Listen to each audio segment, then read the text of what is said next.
श्रियकान्ताय कल्याणनिधये निधयेतिनाम् श्रीवेङ्कटनिवासाय श्रीनिवासाय मङ्गलम्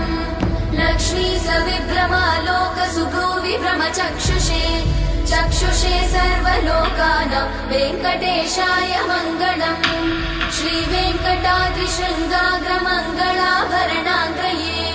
मङ्गलानां निवासाय श्रीनिवासाय मङ्गलम् सर्वावयव सौन्दर्य सम्पदा सर्वचेतसां सदा सम्मोहनायास्तु वेङ्कटेशाय मङ्गलम् नित्याय निरवध्याय सत्यानन्दचिदात्मने सर्वान्तरात्मने श्रीमद् वेङ्कटेशाय मङ्गलम् स्वतः सर्वविदे सर्वशक्तये सर्वशेषिणे सुलभाय सुशीलाय वेङ्कटेशाय